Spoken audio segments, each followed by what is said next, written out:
अस्सलाम वालेकुम। आज कोर कमांडर्स कॉन्फ्रेंस के बाद जो एलामिया जारी किया गया है, हमारा तासुर यह है कि उसका मुखातिब, उसके अंदर बाकी तफसीलात भी हैं, लेकिन उसका जो मेन फोकस है वो एक नुक्ते के ऊपर है और वो है अकाउंटेबिलिटी। और हमारा ख्याल ये असेसमेंट है हमारी कि उसका मुखातिब एक ही शख्स है जिसका नाम है जनरल फैज़ हमीद, फॉर्मर DG ISI। और उनके ऊपर 2 केसेस बड़े बताए गए थे ऑफिशियली। एक जो टॉप सिटी का केस है, ज़मीनों को हथियाने का और उस फैमिली के ऊपर जुल्म करने का मामला, ये 2017 का केस है। और दूसरा मामला जो ऑफिशियली बयान नहीं किया गया लेकिन आफ्टर रिटायरमेंट जो उनकी सरगर्मियाँ थी वो उनके ऊपर एक चार्जशीट है। और हमारा ख्याल ये है कि वो 9 मई का केस है। और जिन लोगों से भी हमने बात की उसकी तफसील लेने के लिए, तो इस बात की तस्दीक होती है कि 9 मई का ही केस है, जिसके नतीजे में उनके ऊपर ज़्यादा मुश्किल आ जाती है। अब फ़ौज ने आज एक इलामिया जारी किया है, पहले मैं उसको आपको बता दूँ, फिर अकाउंटेबिलिटी के मामले में कुछ जो जनरल्स की जायदादों की तफसील छपी थी और जिन लोगों ने तफसील छापी थी उनके साथ क्या कुछ होता रहा और अभी भी हो रहा है, वो भी एक लहदा से एक कहानी है। आई होप कि अगर मौजूदा आर्मी चीफ़ उन लोगों से ये पूछें कि उनके साथ किस किस ने जुल्म किया, ये ख़बर छापने के बाद उसमें जनरल शफात शाह की छपी, जनरल आसिम बाजवा की छपी, farmer army chief general Bajwa उनकी छपी, मेरे ख्याल में इसके भी अलावा 1-2 लोगों की छपी। और जिस की तफसील छपी थी उसके बाद या वो जर्नलिस्ट या जिस मुतलका अदारे से कोई थोड़ी बहुत इन्फॉर्मेशन का शक भी होता था, शायद वह भी गुजर गया कि इस जगह से जा सकती है, वो बंदा उठा लिया जाता था, बजाय इसके कि उसके ऊपर इन्वेस्टिगेशन की जाए कि भैया तेरी जायदाद कोई नॉन सोर्सेज ऑफ इनकम से हैं या beyond your non sources of income है, वो बंदा उठा लो जिसने खबर छापी है। तो मेरा ख्याल है कि फ़ौज जिस दिन इस मामले में खुले दिल से, फ़राख दिली से तहकीक करने लग गई, उस दिन पाकिस्तानी फ़ौज से मजबूत अदारा और कोई होगा ही नहीं। जो जनरल फैज़ का भी टॉप सिटी वाला मामला है, ये मई 2017 का वाक़या है। उस वक्त ये DGC थे और इनके ऊपर DGI भी थे, जनरल नवीद मुख्तार थे आई थिंक उस वक्त, और उस वक्त आर्मी चीफ भी होंगे। तो क्या उन सारों की नज़रों से उजलता ये वाक़या किसी को पता नहीं चला कि DGC ने सारा कुछ कर लिया, ज़मीन ले ली, फैमिली को मारा पीटा, अगवा कर लिया, उनसे घर से जाके चीज़ें, सोना, नकदी सब कुछ ले लिया, उनकी ज़मीनें अपने नाम करवाने की कोशिश की, किसी को नहीं पता चला। और अगर नहीं पता चला तो फिर ये सिस्टम के फ्लॉ की निशानदेही करता है। जो आज स्टेटमेंट है पहले मैं वो पढ़ दूँ, फिर प्रोग्राम में आगे चलते हैं। उन्होंने कहा कि फ़ौज एक मुनज़्ज़म इदारा है और हर फ़र्द की पेशा वराना महारत और वफ़ादारी सिर्फ़ रियासत और अफवाज पाकिस्तान के साथ है। ये दुरुस्त बात है, इसके अलावा किसी के साथ हो ही नहीं सकती। ये उनका बेसिक जो फेथ कह लें उनका, वो भी इसी के अंदर है, अकीदा जो है हमारा वो भी इसी में, और हल्फ भी यही है कि वो पाकिस्तान की खातिर जो जान कुर्बान करनी है। फ़ौज का एक मोटो भी है और इसी मिशन की खातिर हर शख्स गोली सीने पे खाता है। वैसे जान देनी मुल्क के लिए आसान नहीं होती जब तक कि आपके अंदर वो मोटिवेशन ना हो। दूसरा मामला जो जिसकी तरफ वो निशानदेही कर रहे हैं कि पाक फ़ौज गैर मुतज़लज़ल अज़म, ये बड़ी इंटरेस्टिंग स्टेटमेंट, पावरफुल स्टेटमेंट है। पाक फ़ौज गैर मुतज़लज़ल अज़म से एक मजबूत और कड़े, रिगरस अकाउंटेबिलिटी अंग्रेज़ी में उन्होंने इसके लिए लफ्ज़ इस्तेमाल किए हैं, एक मजबूत और कड़े एहतसाब के ज़रिए अपनी अक़दार की पासबारी करती है। अब ये मामला ऐसा है कि जहाँ पे मैंने जो इब्तदाइया में कुछ लोगों का जिक्र किया, मैं उम्मीद करता हूँ कि हमारी फ़ौज के अंदर वो एक दिन मौका आएगा कि जिसके मुतल्लिक भी वो एक अंग्रेज़ी में हम बोलते हैं living beyond your non sources of income, आपका लाइफस्टाइल ऑडिट किया जाता है कि आपकी आमदन तो महीने की 4 लाख है, लेकिन आपका जो लाइफस्टाइल है महीने का या जो आपकी जायदादें हैं वो साबित करती हैं कि आप हो सकता है 50-60 लाख रुपये महीने का कमाते हो। ये अगर ऐसी किसी के ऊपर चार्जशीट आ जाए तो उसको इन्वेस्टिगेट करना ज़िम्मेदारी बन जाती है, उसको इग्नोर नहीं करना चाहिए। ख़ुद जनरल फैज़ का केस उसके अंदर सबसे पहले फॉल करता है, क्योंकि ये मैंने दोबारा कह रहा हूँ कि ये मामला टॉप सिटी वाला मई 2017 का है, ये रिसेंट वाला अक्रेंस नहीं है। फ़ौज में किसी किस्म की जानिबदारी और इस्तिस्ना की गुंजाइश नहीं है। ये एक वो सुर्ख लकीर जिसे कहते हैं ना, सुर्ख लकीर, ये ऑफिशियल स्टेटमेंट है आज फ़ौज की, तो सुर्ख लकीर कह दीजिए कि आज फेरी गई है कि कोई नरमी नहीं बरती जाएगी। फ़ौज में किसी किस्म की जानिबदारी और इस्तिस्ना की गुंजाइश नहीं है। फ़ौज में कड़े एहतसाबी निज़ाम पर अमल दरामद अदारे के इस्तेहकाम के लिए लाजिम है। कोई भी फ़र्द एहतसाबी अमल से बालातर और मुस्तस्ना नहीं हो सकता। ये इसको रीअसर्ट किया है अपनी पहले वाले बयान को। तो मुझे लगता ये है कि जनरल फैज़ वाला मामला 9 मई में अगर वो ऑफिशियली चार्जशीट कर दिए जाते हैं, जो हमारा ख्याल है कि उसी तरफ ये केस जाएगा, तो फिर इमरान का केस ज़्यादा मुश्किल में आ जाता है, क्योंकि उसका इनडायरेक्ट मीनिंग ये भी है कि अगर वो PTI को असिस्ट कर रहे थे, ये जिन लोगों से हमने बात किया है एटलीस्ट उनसे हमें तासुर यही मिलता है कि अगर वो PTI को 9 मई के वाक़े में असिस्ट कर रहे थे कि यहाँ जाके एहतजाज करना चाहिए, तो शायद एक चार्ज तो जनरल फैज़ हमीद के ऊपर लग रहा होगा, लेकिन उसका दूसरा हिस्सा इमरान खान जो उस पार्टी के सरबराह थे उनके ऊपर आयद हो रहा होगा। शायद उसी चीज़ को एंटीसिपेट करते हुए आज इमरान खान की जानिब से इस्लामाबाद हाई कोर्ट के अंदर एक दरख्वास्त भी डाली गई है कि उनका केस मिलिट्री कोर्ट के अंदर ट्रायल के लिए या उनको फ़ौज के हवाले मिलिट्री ट्रायल के लिए ना किया जाए। ये पेशबंदी मुझे लगती है, क्योंकि जिस दिन से जनरल फैज़ का मामला सामने आया है कुछ हमें अडयाला के अंदर कुछ अनयूजुअल एक्टिविटी नज़र आई है, कुछ जर्नलिस्टों की एक्सेस रिस्ट्रिक्ट की गई है, कुछ वहाँ पर पुलिस के लोग या जेल का जो अमला था उसकी तब्दीलियाँ सामने आई हैं, कुछ को गिरफ़्तार कर लिया गया और कुछ दबाव का शिकार भी नज़र आए हैं पीटीआई वाले। फिर वो जलसे का जो इल्तवा था उस दिन इनकी इस्टेब्लिशमेंट से इंटरेक्शन भी हुई, इन्होंने गुंजाइश भी पैदा की और फिर 8 सितंबर की इनको तारीख भी मिली। तो मुझे लगता है कि कुछ ऐसी चीज़ें हो रही हैं कि पीटीआई एंटिसिपेट भी कर रही है और शायद उम्मीद भी कर रही है कि इनकी किसी मौके के ऊपर इस्टेब्लिशमेंट से बातचीत शुरू हो जाए। लास्ट लाइन जो मैं इसकी हाईलाइट करना चाहूँगा, साइबर सिक्योरिटी के ऊपर जो इकदाम हैं उसके ऊपर आज दोबारा जिक्र किया गया है कि कौमी साइबर स्पेस जो है, नेशनल साइबर सिक्योरिटी जो है उसको इंश्योर करना वो भी एक कौमी सलामती का मसला है। लेकिन साइबर सिक्योरिटी को इंश्योर करने के लिए आप इंटरनेट बैठा के अगर कुछ काम करना चाहें तो ये अक्लमंदी नहीं है। ये जिन लोगों ने ये काम किया है उसके ऊपर हमारे प्राइम मिनिस्टर को, आर्मी चीफ को, इन सारों को एक्शन लेना चाहिए। हमारे मुल्क की इस वक्त बका जो सर्वाइवल है वो बरामदात के ऊपर है। आज बहुत अच्छा नंबर आया है जो अगस्त के महीने का है, 18.9% बरामदात में इजाफा है। लेकिन आप जो बरामदात में इजाफा एंटिसिपेट कर रहे हैं पूरा पाकिस्तान मेरे समेत, और मेरे ख्याल में SIFC के अंदर भी जितने लोग बैठे हैं सबको इस बात के ऊपर कन्विक्शन होगी कि वो एक ही सेक्टर है जो आइंदा 10 सालों में आपको $10 अरब या $15 अरब कमा के दे सकता है, और वो है IT और IT इनेबल्ड सर्विसेज, जहाँ $3-4 अरब हम कमा रहे हैं ऑफिशियल चैनल से, $1.5-2 अरब ऑफिशियल चैनल से आता है। तो अगर हम इंटरनेट बंद करके ये सोचते हैं कि IT इनेबल्ड सर्विसेज हमें $4 अरब कमा के देंगी तो फिर खाम ख्याली हमें इसके ऊपर बहुत तेज़ी के साथ काम करके इस इशू को एड्रेस करने की ज़रूरत है। जो प्रोग्राम में हमारे साथ आज शुरका हैं इस्लामाबाद स्टूडियोज़ में उमैर नियाज़ी साहब हैं, सीनियर रहनुमा है पाकिस्तान तहरीक इंसाफ से, रियासत अली आज़ाद साहब हैं, सदर हैं इस्लामाबाद हाई कोर्ट बार से, और अज़मा बुखारी वज़ीर इत्तलात पंजाब हैं। सबको प्रोग्राम में खुशामदीद कहते हैं। सर, प्रोग्राम का पहला हिस्सा तो मैं इसी बयान से शुरू करूँगा, फिर ये जो अदलिया के ऊपर पैकेज का एक चल रही है खबर वो अगले प्रोग्राम के दूसरे हिस्से में करते हैं।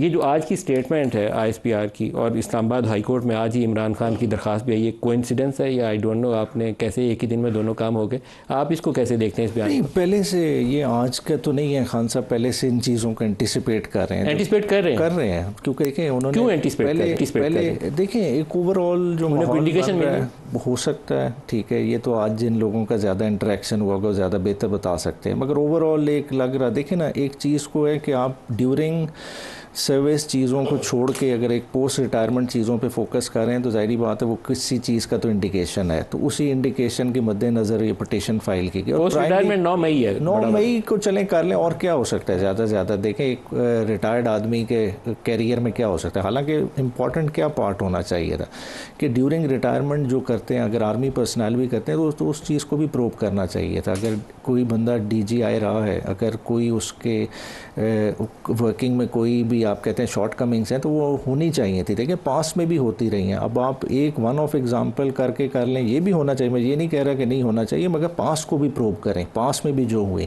अगर असगर खान का केस उठा के देख लें, आज तक किसी ने कुछ नहीं किया, हालांकि सुप्रीम कोर्ट की जजमेंट उस पर मौजूद है। 140 मिलियन रुपए इसी इदारे ने डिस्ट्रीब्यूट किए थे ना, और अपने DGI के ज़रिए डिस्ट्रीब्यूट किए थे, आज तक उस पर कुछ हुआ तो वो अकाउंटेबिलिटी तो हमें नहीं नजर आती। डॉक्यूमेंटेड केस है, सुप्रीम कोर्ट उसके ऊपर और उस पर FIA पूरा जोर लगा चुकी है कि किसी तरह से ये मामला क्लोज हो जाए, तो ये इदारे को खुद भी देखना चाहिए।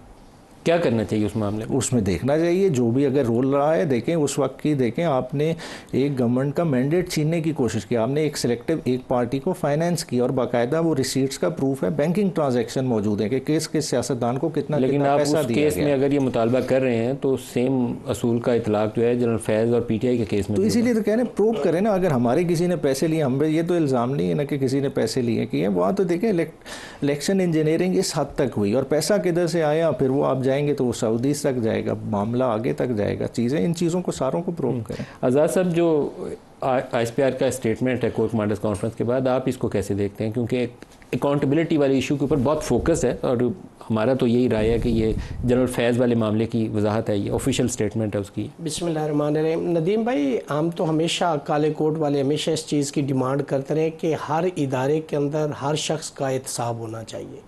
ये तो बड़ी खूबसूरत उन्होंने बात की है, लेकिन हमारी इसमें इन एडिशन टू दैट हमारी डिमांड है कि इसके अंदर जो आर्टिकल 25 है कॉन्स्टिट्यूशन ऑफ 1973 का, जिसके अंदर है कि equal treatment of law should be given to every citizen of Pakistan, nobody is above the law, वो इन ट्रू सेंस जो है ना वो अप्लाई होना चाहिए। उसकी रीज़न ये कि अगर आप पिक एंड चूज़ करेंगे, ये ठीक है ये ठीक नहीं है, तो ये एहतसाब नहीं है।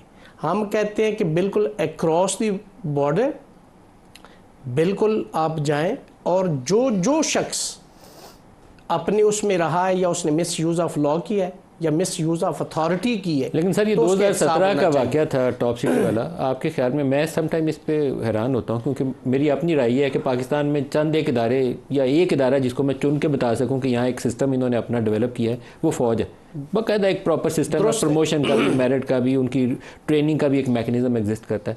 लेकिन 2017 में वाक़या हो, इस्लामाबाद के अंदर वाक़या हो, DGC हो, उसके ऊपर DGI है, उसके ऊपर आर्मी चीफ है, MI पूरी आपकी काम करती है ऐसे इशूज़ के ऊपर, तो किसी ने एक्शन क्यों नहीं लिया? ये मेरे लिए बहुत बड़ा सरप्राइज़ है। बिल्कुल, मैं आपकी बात को सेकंड करता हूँ, और ये बड़ी अमेजिंग, बड़ी एस्टॉनिशिंग है कि हमारी ISI, जिसको हम ये कहते हैं कि जब DGISI मूव करता है तो होल वर्ल्ड मूव करता है, उस जैसे इदारे का एक शख्स जो 4 साल तक रहा और किसी को पता नहीं चला कि ये इसको मिस यूज कर रहा है। नहीं, पता तो था, केस तो सुप्रीम कोर्ट तक पहुंचा, थाने कचहरी FIA तक अगर पहुंचा। पता था तो फिर उसी वक्त एक्शन क्यों नहीं हुआ? ये बात ये मेरे लिए इसका मतलब है कि जो 4 साल नहीं है तो उनको पता नहीं चला। अब पता चला, मैं एक मिसाल दे रहा हूँ। अगर ऐसा है तो फिर 2 इसके एस्पेक्ट्स हैं कि पहले ये कि एक्शन क्यों नहीं लिया, दूसरा ये है कि फिर ये इनके पार्ट पे नेग्लिजेंस कैसे होगी जिससे हम एक्सपेक्ट नहीं करते।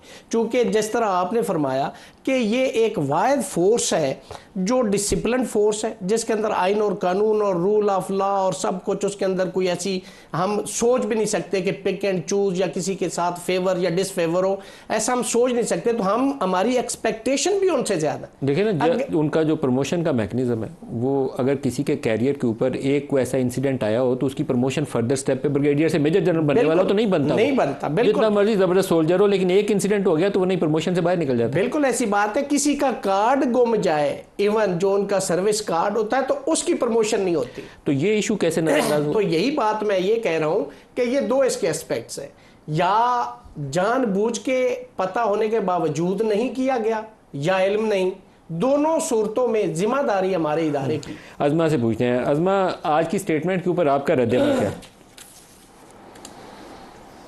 बहुत शुक्रिया मलिक साहब। देखिए, यकीनन इस मुल्क में तमाम इदारे जो उनकी डोमेन है उसके अंदर उनकी प्रोसीडिंग्स का, उनकी अकाउंटेबिलिटी का, उस सब का एक तरीक़ाकार मौजूद है। सवाए सियासतदानों के बाकी सब की अपनी महकमाना किस्म की जो है वो प्रोसीडिंग्स होती हैं, और वो प्रोसीडिंग्स जो है उसके मुताबिक वो चलते हैं। बहुत खुशाइन बात है कि देर आए दुरुस्त आए। ये जो अकाउंटेबिलिटी की बात की जा रही है, या जो अपने ख़ुद के एक साबिक जो अफसर थे उनको, फैज़ हमीद साहब को अरेस्ट करना, उनके ख़िलाफ़ कानूनी कार्रवाई करना, ये अगर बहुत पहले हो जाता तो फिर मसाइल बहुत पहले से हल हो जाते। बिकॉज मैं समझती हूँ उन्होंने इस जर्नल के जो ओहदे है इसके साथ इंसाफ नहीं किया, इसके साथ बहुत जुल्म किया है उन्होंने, इस ओहदे को बहुत अंडरमाइन किया, और ये ओहदा बहुत सारी सेंक्टिटी, बहुत सारी प्रिविलेज, बहुत सारा जो है वो ऑनर जो है इसके साथ अटैच्ड होता है। और फैज़ हमीद साहब की पूरी अगर आप निकाल के देख लें तो वो बाकायदा अपने लोग प्लांट करके, टेलीफोने सुन के, फिर जो है वो इमरान खान के घर में वो चीज़ें पहुंचा के, वो मुवक्किलात की उसकी शक्ल दिला के, एक बड़ा नॉन, ये सब अजीबो-गरीब बड़ा एक बातें नॉन भी। केस है। जब PDM की हुकूमत बनी तो शहबाज शरीफ साहब की मरियम के साथ एक ऑडियो क्लिप जो थी वो वायरल हो गई थी, मार्केट में आ गई। तो बाद में पता चला ये कि वो भी कुछ उसमें भी रोल था फॉर्मर इंटेलिजेंस का। आपको पता चला वो किसने लगवाई थी वो टेप शेप? पकड़े गए थे वो लोग, गिरफ्तार हो गए। वो आ जाएंगी बहुत सारी बातें। जी हाँ, बिल्कुल बिल्कुल, उनमें भी मौसूफ का याद था और उनके लोग प्लांट थे बहुत सारी जगहों पर। अब भी मुझे ये इस बात पे बड़ा यकीन है कि अब भी बहुत सारी जगहों पर उनके प्लांटेड लोग बैठे हैं। लेकिन अजीब बात यह है कि तहरीक इंसाफ जो है, जो आज वो कह रही है अकाउंटेबिलिटी हो जानी चाहिए थी, असगर खान केस में भी हो जानी चाहिए थी, फलाने में भी हो जानी, ये अकाउंटेबिलिटी तब पता नहीं थी जब अंपायर की उंगली ढूंढने निकले थे 2014 में, और जो खुशी का और भंगड़े का आलम था कंटेनर के ऊपर कि हमें बुलावा आया है और बस अब जो अंपायर की उंगली उठने वाली है। और फिर कौमी असम्बली चलाने से लेकर इत्तेहादियों को अपने साथ जोड़ने तक, कोरम पूरा कराने तक, जो रोल अदा किया गया वो बता दें कि वो कौन से कानून और कौन से आइन की कौन सी शिक के तहत होता था, और इस पर बड़ा फ़ख्र महसूस किया करते थे, उनको कोई प्रॉब्लम भी नहीं था ज़्यादा। अभी मुझे अजीब बात यह है कि एक चीज़ और आपसे पूछनी है, तो इमरान खान साहब का जी मैं एक बात पूरी कर लूँ, इंपॉर्टेंट है मलिक साहब। फैज़ हमीद साहब जब अरेस्ट हुए तो इमरान खान साहब का एक स्टेटमेंट आया थ्रू जेल, जो वो खिताब फरमाते हैं, एक्चुअली तो पेशी कम होती है, प्रेस कॉन्फ्रेंस ज़्यादा होती है, उसके अंदर उन्होंने खिताब फरमाते हुए कहा हमारा क्या ताल्लुक है, फ़ौज का अंदरूनी मामला है, हमारा तो इसे लेना देना कोई नहीं। उसके बाद बिल्कुल एक वो उसके बाद 2 दिन बाद एग्जैक्टली उन्होंने कहा कि फैज़ हमीद के साथ जो है वो जो उसने किया है उसको ओपन ट्रायल किया जाए, मुझे भी साथ शामिल किया जाएगा, जैसे आपने कहा था मलिक साहब। 9 मई में आखिर 2 फरीक हैं ना, किसी ने किसी से जो भी कहा पर कह के कराया, फैज़ हमीद अकेला तो नहीं था ना। 2 फरीक अगर कौन वो से? डायरेक्शंस दे रहा था या वो कर रहा था कौन से? तो इम्प्लीमेंट भी तो कोई कर रहा था ना जी। 9 मई के 2 फरीक कौन से? फैज़ हमीद और इमरान खान ऑफ कोर्स, जो इंस्ट्रक्शंस दे रहा था और जो इम्प्लीमेंट करा रहा था, ये दोनों ज़ाहिर काउंटर पार्ट्स थे ना एक दूसरे के। 9 मई एवं तो नहीं हो गया अचानक से सारे शहरों के अंदर एक ही जो तनसीबात वाली जगह हैं, जो ISI के दफ्तर हैं, जो ये सब जगह हैं, ये इल्हाम तो नहीं हुआ था ना, इसकी पूरी तैयारी हुई थी। और बाय द वे ये भी आपको बता दूं कि चीफ जस्टिस जो है बंदयाल साहब के साथ इजहार यकजहती के लिए एक रैली हुई थी, और उस रैली को बाकायदा वो GHQ को जाने वाला रूट जो है वो उसके ऊपर वो हुई थी, और वो सुना है कि वो रिहर्सल थी लोगों को वो रूट दिखाने और बताने के लिए। अब ये जो मर्जी कह लें, फॉल्स फ्लैग है, एक तरफ फॉल्स फ्लैग है, प्लान किया उसी फौज के साथ आप बैठना चाहते हैं जिन्होंने आपके खिलाफ। वो किसने प्लान किया था? बंदयाल साहब वाली रैली को किसने प्लान किया था? वो PTI ने जी, इमरान खान साहब ने अपनी पार्टी को। लेकिन आप 2 फरीकों का नाम ले रहे हैं, तो वो इमरान की स्ट्रेटजी थी या आप फैज़ को इल्ज़ाम दे रही हैं उसका? दोनों मिलके थी जी, ये दोनों पार्ट एंड पार्सल थे हर चीज़ का। लेकिन जो मैं गुजारिश करना चाह रही हूँ वो ये है कि अब एक तरफ ये कहते हैं फॉल्स फ्लैग किया फ़ौज ने इनके खिलाफ, और ये मासूम है। वो हसन न्याजी भी ऐसे इत्तफाकन वहाँ चलते चलते पहुँच के उसको किसी ने ज़बरदस्ती हाथ में वर्दी दे दी थी तो वो कर रहा था। वो इजाज़ चौधरी साहब भी अपने बेटे के साथ जो गुफ्तगू कर रहे थे, तो ये मजाक में हो गई थी। यास्मीन राशिद साहिबा भी जी बाहर बैठ के बाकायदा पूरा अंदर जलता हुआ कोर कमांडर हाउस देख रही थी और बाकायदा ऑब्जर्व कर रही थी, और उसके बाद पूछ रही थी किसी इजाज़ साहब से, अब यहाँ बैठे रहे, बहुत कुछ हो गया कि वापस आ जाओ। तो ये सब मजाक में हो रहा था। वो फॉल्स फ्लैग किया था इनके फौज एक आपसे मुझे एक सवाल आपसे पूछना है। लॉ मिनिस्टर से कुछ रोज पहले पूछा गया कि क्या इमरान का मुकदमा मिलिट्री कोर्ट में चलेगा, तो लॉ मिनिस्टर ने कहा कि फैज़ हमीद का केस चल रहा है, इस मामले में फील्ड कोर्ट मार्शल जो फैसला करेगी उसके ऊपर पंजाब हुकूमत जो है वो इजाज़त देगी कि इमरान का केस मिलिट्री कोर्ट में चलना है या दूसरी तरफ चलना है। तो आप पंजाब हुकूमत है, आप बताएं कि इमरान का केस किस तरफ चलना है, मिलिट्री कोर्ट में चलना है या कहीं और सिविलियन कोर्ट में चलना है? अभी जैसे लॉ मिनिस्टर ने कहा, मैं उसको आगे बढ़ाते हुए कहूँगी कि जब फैसला आ जाएगा, और अगर फैसला कोई ऐसा आएगा जिसमें पंजाब हुकूमत को इंटरवेन करना है, तब पंजाब हुकूमत यकीनन इसके बारे में फैसला करेगी। लेकिन एक बात तो तय है ना कि जैसे मैंने कहा, लेकिन अगर इजाज़त मांगी गई इमरान खान के मिलिट्री ट्रायल की, तो आप लोग क्या उसकी इजाज़त देने पर आमादा होंगे या मुखालफत करेंगे? असूली मौक़िफ़ क्या है? अभी तो मैं इसके ऊपर कबल इस वक्त तो कुछ नहीं कह सकती जब तक चीफ मिनिस्टर साहबा या कैबिनेट इसके बारे में फैसला ना करें। लेकिन बात तो अपनी तौर पर है ना कि एक शख्स को 9 मई के अंदर सज़ा मिल जाए, दूसरा जो है वो उसको मटन खाने के लिए और देसी घी खाने के लिए और जिम करने के लिए जो है वो छोड़ दिया जाए, तो ये तो मुमकिन नहीं होता ना। इंसाफ सबके लिए एक जैसा होगा। अच्छा, मेरे ख्याल में आपको बैरिस्टर उमैर साहब आपको इस इशू को एड्रेस करना चाहिए। वो तो कह रही है 2 फरीक हैं, एक फैज़ हमीद है और दूसरा इमरान है। डायरेक्टली चार्जशीट ही है ऑलमोस्ट अज़मा बीबी की जानिब से। नहीं, देखें ओवरऑल अगर आप 9th में एक थोड़ा सा पीछे से देखें, ठीक है ना, हट के एक आप एक इंसिडेंट हुआ, ठीक है, इंसिडेंट की चलें कहते हैं किसी ने प्लानिंग की, उस प्लानिंग के बाद कुछ हुआ तो उसका बेनिफिशियरी भी तो कोई था, ठीक है, उसका बेनिफिशियरी कौन है पहले वो आइडेंटिफाई करें। फिर देखें 9 मई की जो इतनी बड़ी कार्रवाई हुई, लोग अगर लाहौर की एग्जांपल ले, लिबर्टी से चलते हैं सारा सिविलियन एरिया और कैंट एरिया पैदल जाके पहुंच जाते हैं। आईजी ने जो फैसिलिटेशन की, ठीक है, उसका कौन रिस्पॉन्सिबल, वो लैब्स किसने क्यों नहीं आइडेंटिफाई किया? करते हुए वहाँ तक गए क्यों? नहीं पहुँच कैसे गए? आप गए क्यों? ठीक है, गए, कोई रुकावट नहीं थी, ठीक है, नकवी की होशियारी चलाकी कह लें, नालायकी कह लें, जो भी आप कह लें, लेकिन आप लोग गए चले क्यों? वहाँ ड्रॉ हो गए किस वजह से हो गए कि एक इंसिडेंट हुआ, हाई कोर्ट के प्रेमिसेस से इंसिडेंट हुआ, और इंसिडेंट हुआ कि एक आपकी पैरामिलिट्री फोर्सेस रेंजर्स आके खान साहब को कॉलर से पकड़ के, जो एक्स प्राइम मिनिस्टर हैं, उसे गिरफ्तार कर लेती हैं। किस चीज़ में? एक नैब के रेफरेंस में मतलूब है, नैब की नहीं आती या इस्लामाबाद पुलिस अरेस्ट नहीं करती, और उसकी वीडियो रिलीज की जाती है। कैंटोनमेंट्स के बाहर प्रोटेस्ट करना पीटीआई का ये पहला ही इंसिडेंट था 9 मई वाला, या इससे पहले आप 10 अप्रैल 2022 को भी गए थे, आप 25 मई 2022 को भी गए थे, आप 3 नवंबर जब वजीराबाद इंसिडेंट हुआ उस दिन भी गए थे? 3 वाक़यात हो चुके थे, ये चौथा इंसिडेंट था। तो आई थिंक जो भी था वहाँ पे वो वेल एंटिसिपेट कर रहा था आपको। उन्होंने रिकॉर्डिंग की वीडियो से, आपकी गाड़ियों के नंबर नोट किए, आपके बंदे भी ढूंढे, रोकने की कोई कोशिश नहीं की क्योंकि हदफ, लेकिन आप चौथी दफा गए। अच्छा चले, मगर यही इसी बात को बढ़ा लेना, हदफ कुछ और था। ये चारों डॉक्यूमेंट्री वाकयात एक इंट्रैपमेंट का एस्पेक्ट हो गया। और देखिए पॉलिटिकल लीडरशिप का क्या काम, देखिए बलूचिस्तान में रोज है कि मैं बैरिस्टर उमैर साहब को कहूँ कि आओ जीएचक्यू चलते हैं और जीएचक्यू को अंदर बुला के मैं आपको पकड़ लूँ, लेकिन अगर आप खुद प्रोटेस्ट करते हुए पहुंच जाए तो फिर तो आपका कसूर है। सारी दुनिया में होते हैं, पाकिस्तान में हुआ, रोज कोयटा में लोग लाशें लेके नहीं जाते। प्रोटेस्ट तो करना चाहिए, बुरी बात नहीं है, लेकिन तोड़ फोड़ नहीं करनी चाहिए, आग नहीं लगानी चाहिए, जाहिर बात है। आग अदारों के अंदर नहीं घुस जाते, बिल्कुल नहीं घुसना चाहिए। और अगर कोई इन्वॉल्व है, देखें कैपिटल हिल की तरह उनकी फुटेजेस सामने लाए, साल से ज़्यादा हो गया, आप अभी तक एक बंदे को सजा नहीं करा सके। और हालत ये है कि बार बार जजेस आपको चेंज करने पड़ते हैं कि एक जज जो बुशा बीवी को 12 केसेस में बरी करता है, आप फौरन उसका जज वाला मामला दूसरे समय करते हैं, क्योंकि जजों वाले बहुत सारे मामला हैं, सवाल हैं ढेर सारे उसके ऊपर। आज़ाद साहब से भी पूछें, आज़ाद साहब ये 9 मई कहीं सेटल करना पड़ेगा ताकि पाकिस्तान उससे आगे बढ़ सके। इस तरह दरमियान में अगर छोड़े रखें तो कितनी देर छोड़े रखें? कंक्लूड करना पड़ेगा इस मामले को। ऑफ कोर्स चूँकि ये एक इतना बड़ा वो अलेज किया जा रहा है सानिया, तो इसका एक मंतकी इंजाम तो होना चाहिए, लेकिन उसमें बुनियादी तौर पे ये जिम्मेदारी स्टेट की है और प्रोसिक्यूशन की है। आर्टिकल 117 जो कानून शहादत है वो ये कहता है कि जहाँ पे फैक्ट्स की बात हो तो उसमें ये है कि ही हू अलेज ही विल प्रूव। अगर मैं कहता हूँ कि फ़लाँ शख्स ने ये वाक़या किया है तो ये प्रोसिक्यूशन की ज़िम्मेदारी, एफआईआर हो गई।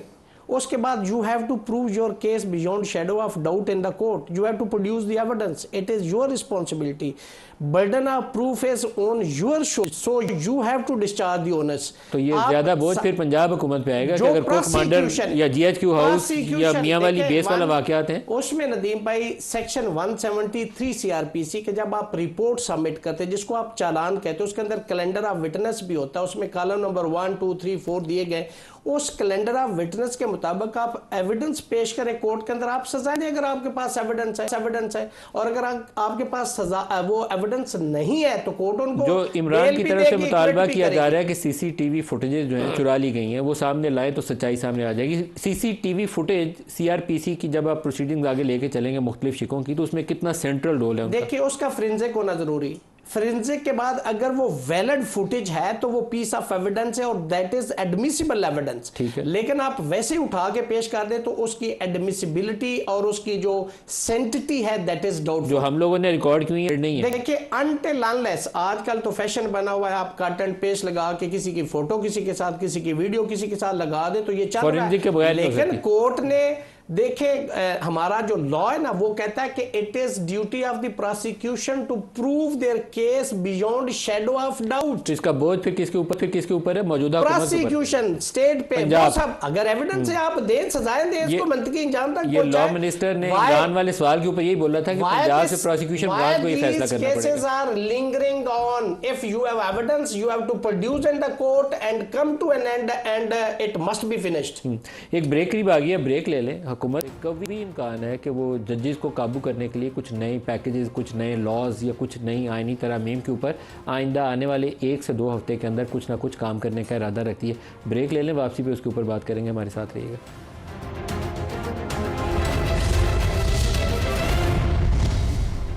प्रोग्राम में दोबारा खुशामदीद कहते हैं। हुकूमत जो है एक बाकायदा हिकमत अमली के तहत मुख्तलिफ बिल्स प्राइवेट मेंबर्स के तौर पर इंट्रोड्यूस करवा रही है कौमी असम्बली और सैनेट के अंदर, जिसमें जजेस की तादाद 17 से बढ़ाकर कौमी असम्बली में एक बिल पेश किया गया जिसमें 23 तजवीज़ की गई और एक सैनेट में पेश किया गया जिसमें 21 तजवीज़ की गई है।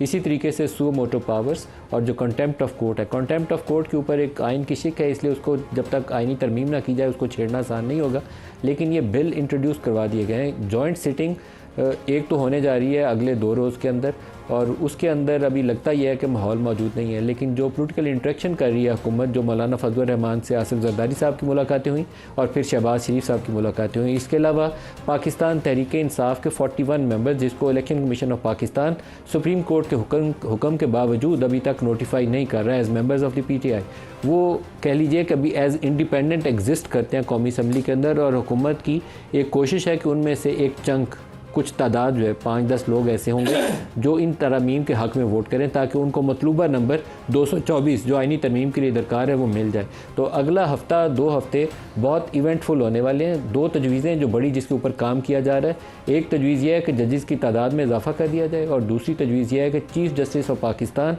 उनकी तकर्री के लिए पैनल ऑफ जजेस जो है वो तजवीज़ किया जाए। और जैसे आर्मी चीफ़ के लिए पैनल ऑफ जजेस तजवीज़ किया जाता है, और उसमें से हुकूमत को इख्तियार हो कि किसी एक को लगा दे। सीनियरिटी का प्रिंसिपल जो सुप्रीम कोर्ट की एक जजमेंट के नतीजे में तय हुआ था, उसमें रद्दोबदल की कोशिश है। और थर्डली, इस्लामाबाद हाई कोर्ट के जजेस, 6 जजेस जिन्होंने ख़त लिखा हुआ है, उनके मामले में भी एक तजवीज़ ये ज़ेर गौर मौजूद है कि उनकी ट्रांसफ़र जो हैं दूसरे हाई कोर्ट्स के अंदर करने की प्रोविजन जो हैं वो इंट्रोड्यूस करवाई जाए।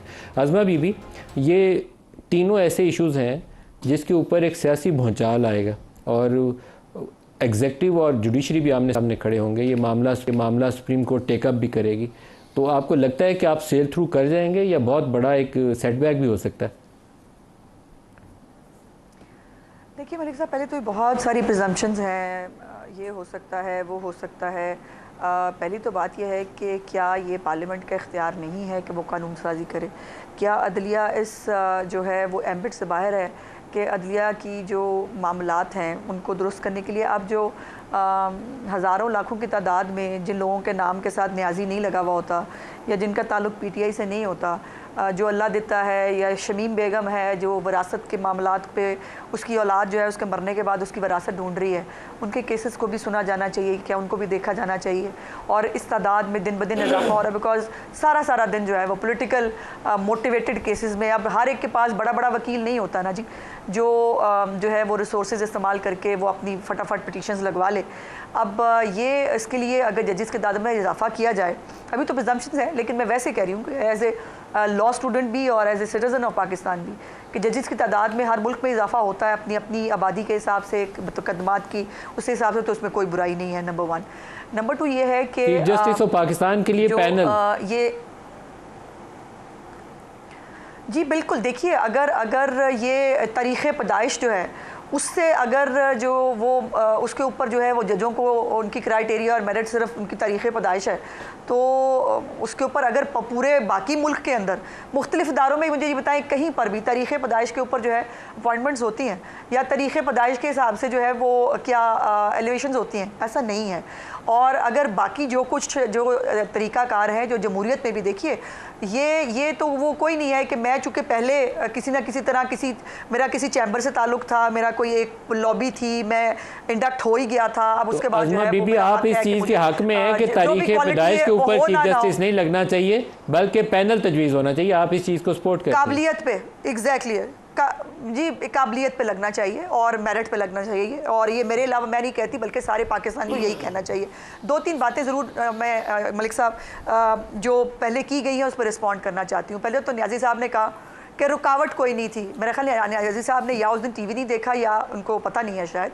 रुकावटें बहुत थी, पुलिस वालों की आंखें फोड़ी गई। अली नासिर रिजवी साहब इस वक्त IG इस्लामाबाद हैं, उनकी आंख ज़ाया हो गई थी इस मार कुटाई के चक्कर में, गाड़ियों को आगे लगाई गई, जजेस वाला बीबी केस थोड़ा सा कर लें आज़मा बीबी, तो ये सब कुछ जजेस वाले मामले को पहले कर लें, फिर दोबारा उसकी तरफ आ जाएंगे। आपका मैं सिर्फ 2 चीज़ें हम एक्सपेक्ट कर रहे हैं कि थर्सडे को आपकी जॉइंट सेशन होगी, तो ये जो आईनी तरमीम है, आईनी तरमीम के लिए आपको 224 दरकार हैं, आप 224 पूरे कैसे करेंगे?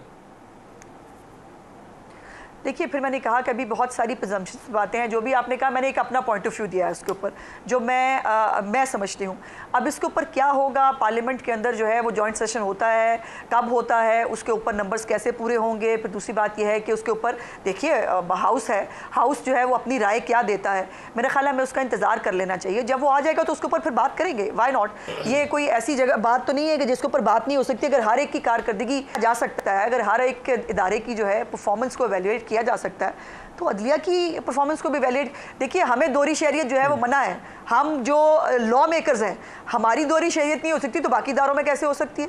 अगर जो है वो हमारी काबिलियत जो है हमारी डिग्रियों के साथ पहचानी जाएगी तो बाकी जहाँ हमारे लोग जो है सियासतदान जाली डिग्रियों पे बाहर हो सकते हैं, तो जो हमारे बारे में फैसला कर रहे हैं उनके बारे में भी तो रूल्स ऐसे ही होने चाहिए ना। अच्छा, ये आपसे भी बैरिस्टर उमैर, आपके साथ न्याजी भी आता है, अभी उन्होंने नज़मा बीबी ने कहा कि नाम के साथ न्याजी का तज़किरा किया तो आपके नाम के साथ भी न्याजी है, तो यहाँ अदलिया के मामले में क्या किया जाएगा? ये जो तजवीज़ की जा रही है कि पैनल ऑफ जजेस तजवीज़ किया जाए, जस्टिस मंसूर शाह से बचने की कोशिश है या एक ओवरऑल रिफॉर्म है, क्या चीज़ है? देखिए, रिफॉर्म्स तो तब हों कि रिफॉर्म स्टार्ट होती है नीचे से, रिफॉर्म कभी भी ऊपर से स्टार्ट नहीं होती। कि देखें, ऊपर तो तादाद ही कम है केसेस की, नीचे 15 से 16 लाख केस है आपका पेंडेंसी है।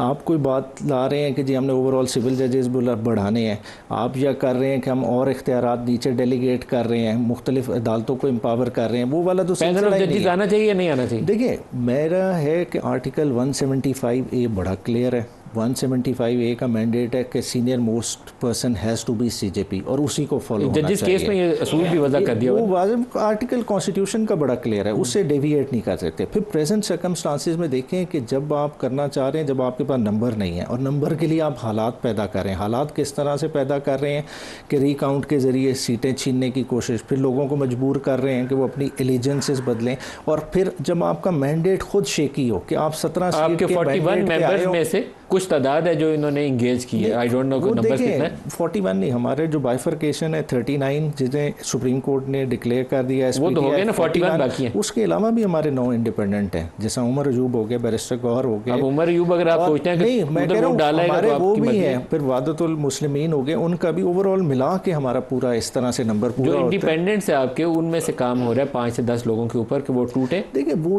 रहमान से दरखास्त की गई है कि वो रिफॉर्म को वोट करें। साहब की ऑडियो चला सकते हैं, उन्होंने किसी वीडियो में पैगाम भी दिया था कि मेरे एंड तक उन्हें अप्रोच करते रहे 40 करोड़ की ऑफर देते रहे। किनको? एहसान वर्क, जो अभी रिसेंटली रिकाउंट में 23,000 वोट जिसके रिजेक्ट करके जिसको डी सीट किया गया। लोग अब इनके हाथ नहीं आने वाले, लोग अब ज़हन बना चुके हैं। देखिए, एंटिसिपेट करिए इस मामले में आपके कुछ बंदों के ऊपर काम किया गया। इमरान खान के साथ हटने का मतलब ये अपनी सियासत खत्म करने का मतलब है, वो इस तरह की गलती कोई नहीं करने लगा। तो आपकी जमात जो है PTI, वो ये पैनल ऑफ जजेस की तजवीज़ की मुखालफत करती है या मैंडेट ही नहीं है? देखिए, एक मुखालफत करते हैं या हमायत करते हैं? 100% मुखालफत करते हैं, लेजिटिमेसी नहीं है, मैंडेट नहीं है, किस तरह से ये और कर जजेस की तादाद में इजाफे की मुखालफत करते हैं या हमायत करते हैं? देखिए, वो तो कल अली जफ़र ने फ्लोर ऑफ द हाउस पे सेनेटर अली जफ़र साहब ने कहा कि ये जो है ना, ये जुडिशल कू के मुतरादिफ है। और देखिए, ये हमारा खाली मसला नहीं है, आप एज एन इंस्टीट्यूशन अदलिया को एंटेगनाइज कर रहे हैं। देखिए, आप किस टेरिटरी में फॉल करने जा रहे हैं। देखिए, हर जगह के मामलात, और अगर इस्लामाबाद हाई कोर्ट के जजेस को बलूचिस्तान ट्रांसफर कर दिया जाता है फिर आपका क्या मौका? ये तो मज़क्का खेज बात है। देखिए, ट्रांसफर उसके लिए भी आईनी परमिशन डालनी पड़ेगी साहब। ये तो जजेस की डिग्री तक में पीछे जा रहे हैं, कर रहे हैं। देखिए, हर प्रोफेसर को उठा लिया था मगर देखिए, प्रोफेसर साहब की मिसाल से देखें, अब आम पाकिस्तानी खड़ा हो रहा है, इन्हें वहाँ से रेजिस्टेंस मिल रही है जहाँ से उम्मीद ही नहीं थी। लोग एक्सपेक्ट करते थे कि पॉलिटिशियंस बड़े लोग खड़े होंगे, अब आम आदमी खड़ा। आज़ाद साहब, आप फरमाइएगा, अब जरा कानूनी तौर पे इसके ऊपर पैनल ऑफ जजेस कर सकती है हुकूमत? देखिए, ये बिल्कुल नदीम भाई, ये अल जिहाद trust versus federation of Pakistan के अंदर सुप्रीम कोर्ट ऑफ पाकिस्तान ने फॉर एवर इसको डिसाइड कर दिया है। जैसे हमारी सुप्रीम कोर्ट का हुक्म हरफ आखिर आइन तरमीम करें तो हुकूमत कर ले, मेरी बात सुन ले। लेकिन अगर आप ये करें कि जी आप डेट ऑफ बर्थ से नहीं या डेट ऑफ अपॉइंटमेंट से नहीं करेंगे और आप उनको इस हिसाब से काबिलियत के, तो कौन डिसाइड करेगा कि ये काबिल है? मैं कहता हूँ, आप कहते हैं ये काबिल है। Prime minister of Pakistan, chief executive नहीं, वो तो कर ही नहीं सकते, चूंकि ट्राइकोटमी ऑफ पावर जो है ना कॉन्स्टिट्यूशन के अंदर डिफाइन कर दी गई। एग्जेक्टिव अलग है, अदलिया अलग है, ठीक है, आपकी लेजिस्लेचर अलग है। लेजिस्लेशन वो करे, लेकिन वो जो आर्टिकल 227 है कॉन्स्टिट्यूशन ऑफ 1973 का, कि जो repugnant to the injunction of Islam, और कॉन्स्टिट्यूशन का आर्टिकल 8 से 28 अगर रिपग्नेंट है तो वो लेजिस्लेशन सुप्रीम कोर्ट उठा के बाहर फेंक देगी। लेकिन अगर जजेस ऑफ पैनल का आप करेंगे तो ये एक इंटरफेरेंस है इनटू द इंस्टीट्यूशन, जो इंडिपेंडेंस ऑफ जुडिशरी की हम बात करते हैं, ये उसके खिलाफ है। पहले सवाल का जवाब तो इसीलिए करनी है कि जुडिशरी में मुदाखलत की गुंजाइश पैदा हो जाए। लेकिन एक सवाल है यहाँ मेरा, आपने अभी एक जुमला बोला है, वो उसको सादा लफ्ज़ों में बयान करें। अगर हुकूमत ये आईनी तरमीम कर लेती है उमैर नियाज़ी साहब को साथ मिला लेती है, उमर यूब का वोट ले लेती है, बंदे पूरे हो जाते हैं 224।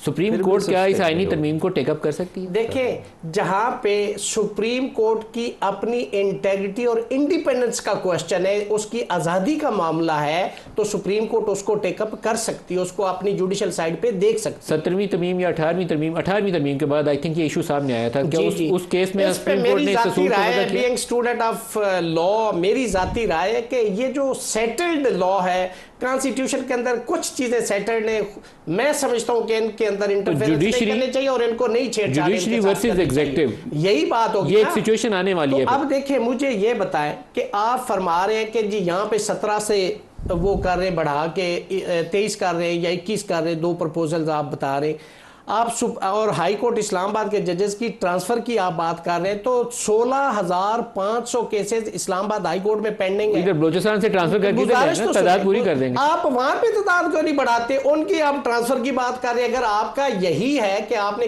हुकूमत का ख्याल यह है कि इस्लामाबाद हाई कोर्ट के जो 6 जज हैं बहुत काबिल हैं, इनको बलूचिस्तान भेजा जाए, जल्दी फैसले। ये भी एक अलग इशू है, लेकिन मुझे ये बताएं कि जो इस्लामाबाद हाई कोर्ट के अंदर जजेस बैठे हैं, जो केसेस कर रहे हैं, वहां पे और प्रिंसिपल है, सुप्रीम कोर्ट के लिए अलग प्रिंसिपल है। मुझे बताएं, आपको पता तारिक जहांगीरी साहब के साथ उनकी डिग्री वाले मामले में कराची यूनिवर्सिटी में अभी क्या एपिसोड हुआ है? कराची यूनिवर्सिटी ने उनको ऑफिशियली ये कह दिया आई थिंक कि इनकी डिग्री जो है वो दुरुस्त तरीके से नहीं है, और एक प्रोफेसर इरेगुलरिटी जाली नहीं करार दिया। वो इस्लामिया कॉलेज का रिकॉर्ड ही पूरा कहते हैं दस्तयाब नहीं है, इसलिए अज्यूम किया गया कि वो ठीक नहीं है। एक प्रोफेसर साहब को पुलिस पकड़ के ले गई। देखिए, आप सिंडिकेट के अंदर जो एजेंडा दिया जाता है उसके साथ उसकी कॉपी भी दी जाती है। उसके बकौल वो कहता है हमें एक सफेद पेपर के ऊपर लिखा हुआ था और बाकी लोगों को कहा, और मुझे जजों को काबू करने के लिए हिकमत अमली पे हुकूमत काम कर रही है ना, एंड क्या होगा पता नहीं। Ali Shah justice supreme court, Zulfikar Ali Bhutto शहीद केस के अंदर उनकी मैट्रिक की डिग्री, चूंकि उन्होंने डिसेंटिंग नोट दिया था, उनकी डिग्री जाली। आपका घर है, सीडीए के अंदर रिकॉर्ड है, सीडीए कह दे नदीम मलिक साहब ये आपका अलॉटमेंट लेटर जाली है, तो आप किधर से जाएंगे? उसको कहेंगे कि जी मेरे पास असल भी है, किधर से लेके आएंगे? जिसके पास है वही डिसाइड करेगा। अब सवाल ये पैदा होता है कि अदलिया के अज़मा बीबी, अज़मा बीबी जी, अज़मा बीबी, ये आपकी एक लड़ाई होने वाली है अज़मा बीबी, एग्जीक्यूटिव और जुडिशरी की। और एज ए जर्नलिस्ट मेरा ख्याल है कि आपको ऐसी राह से गुरेज करना चाहिए जो आपको क्लैश की तरफ ले जाए। नहीं, ऐसी बात नहीं है, बात क्लैश की होनी नहीं चाहिए। जो पार्लियामेंट का इख्तियार है वो अदलिया हमसे कैसे छीन सकती है? वो अदलिया तो नहीं छीन सकती ना। और ये जितनी भी अदलिया जो है वो माशाल्लाह हमारी बाइख्तियार बहुत वो है, लेकिन आखिर उनकी भी कोई बाउंड्रीज़ है ना। अब ये अभी जो भाई ने बड़ी एक मज़ेदार एग्जाम्पल कोट की, जिसके ऊपर मुझे कुछ याद आ गया। उन्होंने कहा कि सीडीए अगर कह दे कि जाली है तो वो क्या होगा। इमरान न्याजी के जो है वो उसके अंदर बाकायदा लिख के उन्होंने कहा कि इसका जो नक्शा था और वो सब कुछ था वो जाली था, उसके बावजूद उसको वेरीफाई कर दिया था 300 कनाल के महल को। तो ये डिपेंड करता है कि आपके सामने है कौन। और इमरान खान साहब बड़े खुशकिस्मत हैं, उनकी पार्टी मांगती नहीं है सीटें, उनको मिल जाती हैं। उनकी पार्टी फ्रीक नहीं होती, उनको सब कुछ प्लेट पर रख के दे दिया जाता है। तो हर बंदे की किस्मत तो इमरान न्याजी जैसी नहीं हो सकती ना जी। अज़मा बीबी, लेकिन ये कोलिजन कोर्स है, आप इसको अवॉइड कर सकती हैं। पॉलिटिकल गवर्नमेंट को आमतौर पे ये टकराव वाला रास्ता सूट नहीं करता, आपको गुरेज करना चाहिए। नहीं, हम अभी भी नहीं करना चाहते मलिक साहब, हम अभी नहीं करना चाहते। लेकिन बात यह है कि कॉन्स्टिट्यूशन में ये भी तो कहा है ना, हर एक ने अपनी अपनी बाउंड्रीज़ बनाना है और पार्लियामेंट सुप्रीम है। अब ये जिसके अंदर मतलब ये फैसलों के अंदर से जानिबदारी नहीं, सिर्फ मतलब कमाल ही कुछ ऐसा नज़र आए कि जो पाकिस्तान की हिस्ट्री में ना किसी ने सुना हो ना देखा हो। अब ये अभी बार बार 9 मई की बात हो रही थी, वो जो प्रोसिक्यूशन पे बड़ा वो है, कभी रिमांड की स्टेज पे आपने केस ख़त्म होते सुना है? वॉइस मैच कराने के लिए कहा जाए, यास्मीन राशिद के एक वॉइस मैच करानी है, उनकी ऑडियो जो है वो उसकी, और उसके ऊपर वो बजाय वो वॉइस मैच कराने के केस ख़त्म कर दिया जाए। कभी ये भी कभी किसी ने सुना है? कभी 14 महीने से ज़्यादा पूरी ज़मानतें सुनी थी पाकिस्तान में किसी ने? लेकिन ये इत्तफाक है, बहुत हसीन इत्तफाक, कि ये तमाम फेवरेट्स और ये तमाम जो फेवर्स हैं ये सिर्फ इमरान खान और उनकी पार्टी के लिए हैं, बाकी किसी आम आदमी के लिए तो ये फेवर्स हैं ही नहीं। कोई कोलिजन नहीं चाहता। लास्ट मिनट है, closing remarks barrister Umair Niazi साहब, क्लोजिंग रिमार्क्स।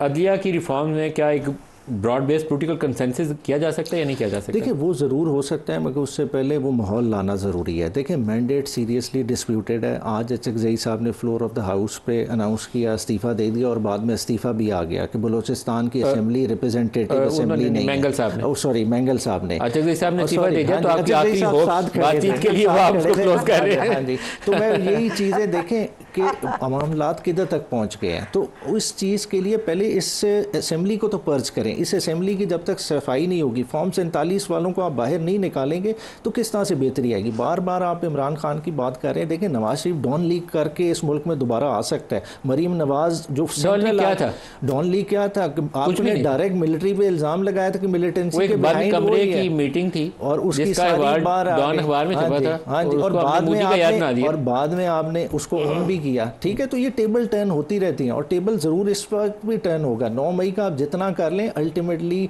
सारों को पता है कि 9 मई कुछ नहीं है, और 9 मई जिस तरह से जब भी ये चीज़ फिजल आउट होगी, आना इमरान खान नहीं है, तो कम अज़ कम बुखारी साहब, सबका शुक्रिया, इजाज़त दीजिए, अल्लाह हाफ़िज़।